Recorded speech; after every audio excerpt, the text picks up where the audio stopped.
السلام علیکم ورحمۃ اللہ وبرکاتہ و مغفرہ۔ وظائف کی دنیا کے معزز ناظرین و سامعین، امید ہے کہ سب بہن بھائی بخیریت و عافیت ہوں گے۔ اللہ پاک سب بہن بھائیوں کی پریشانیاں دور کرے، سب بہن بھائیوں کو کھلا رزق عطا فرمائے، بے اولادوں کو نیک صالح اولاد عطا فرمائے۔ اللہ پاک ہم سب کی مشکلوں کو آسان کرے، آمین ثم آمین۔ جزاک اللہ خیرن۔ دعاؤں پر آمین لازمی کہا کریں۔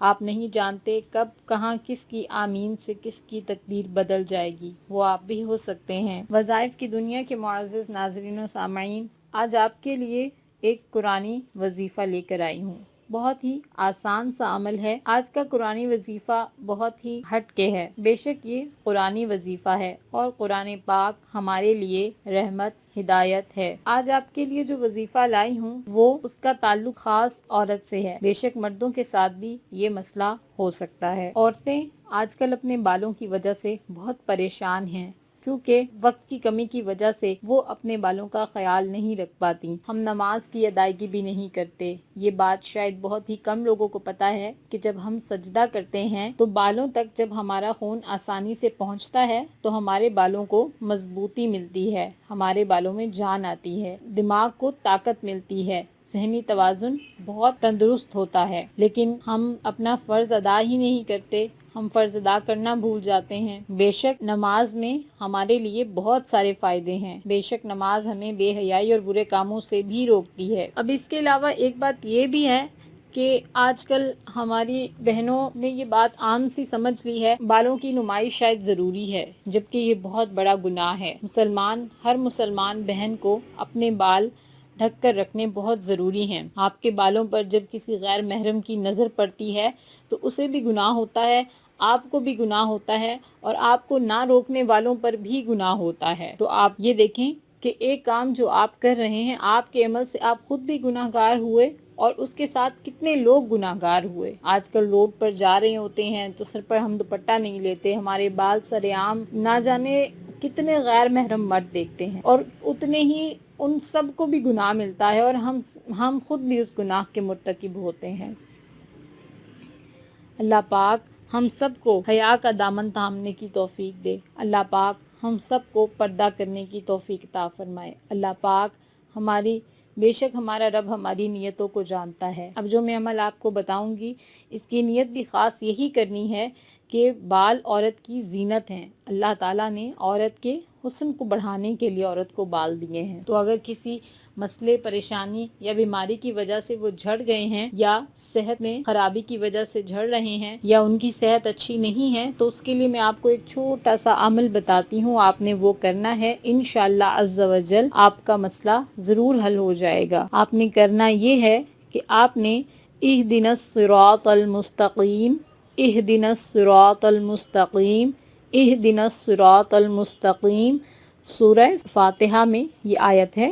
سورہ فاتحہ بے شک پوری کی پوری شفا ہے، بے شک پورا قرآن پاک ہی ہمارے لیے ہدایت اور شفا ہے۔ آپ نے یہ آیت 33 بار پڑھنی ہے، 33 بار، اول آخر ایک ایک بار درود پاک پڑھ لینا ہے آپ نے۔ 33 بار آپ نے اہدنا الصراط المستقیم پڑھ کر تیل پر دم کر لینا ہے۔ جو تیل آپ سر پر لگاتے ہیں اس تیل پہ آپ پھونک مار کے رکھ لیں، اور اس کے بعد اس تیل سے آپ ہلکا ہلکا سر پہ مساج کر لیں۔ اس کے علاوہ آپ نے جو کرنا ہے وہ یہ کہ جب بھی آپ نے سر میں کنگھی پھیرنی ہے تو آپ نے 33 بار اہدنا الصراط المستقیم اول آخر ایک ایک بار درود پاک کے ساتھ پڑھ کے کنگھی پر پھونک مار لینی ہے۔ اس کے بعد اپنے بالوں میں آپ وہ کنگھی پھیر لیں یا استعمال کریں۔ لازماً آپ یہ عمل جو ہے 21 دن کر لیں، صرف اور صرف 21 دن۔ کوئی مشکل کام نہیں ہے، چھوٹی سی آیت ہے، صرف آپ نے 33 بار پڑھنی ہے۔ یہ عمل آپ 21 دن کر لیں صرف، انشاءاللہ عز و جل آپ کے بال لمبے، گھنے اور مضبوط ہو جائیں گے۔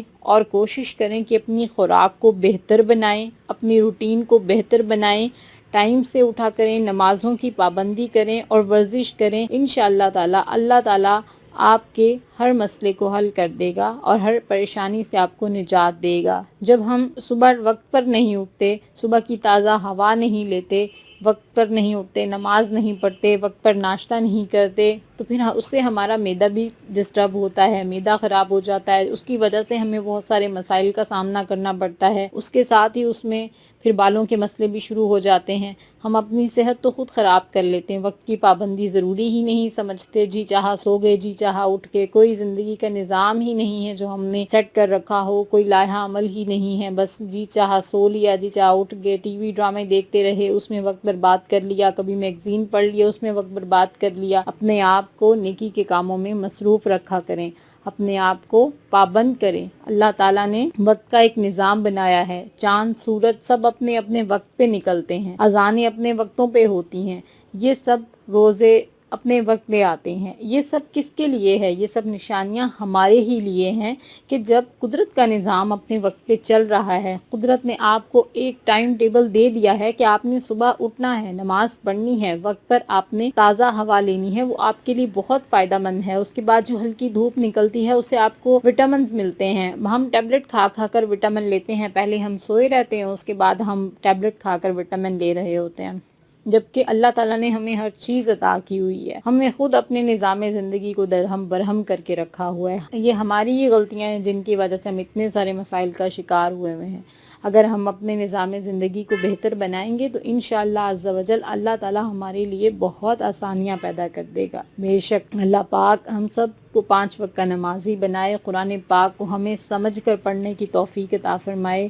اللہ پاک سب بہن بھائیوں کی پریشانیوں کو دور کرے، بیماروں کو شفائے کاملہ عطا فرمائے، اولاد کے سر پہ والدین کا سایہ ہمیشہ قائم رکھے، اور والدین کو بھی اپنی اولاد کے ساتھ شفقت سے پیش آنے کی توفیق عطا فرمائے، اور جب ہم اس دنیا سے جائیں تو ہمارا خاتمہ ایمان پر ہو۔ اللہ پاک ہمیں جھوٹ جیسی لعنت سے بچائے، جب ہم اس دنیا سے جائیں تو ہماری زبان پر کلمہ جاری ہو، بحق لا الہ الا اللہ محمد رسول اللہ صلی اللہ علیہ وسلم۔ جزاک اللہ خیرا۔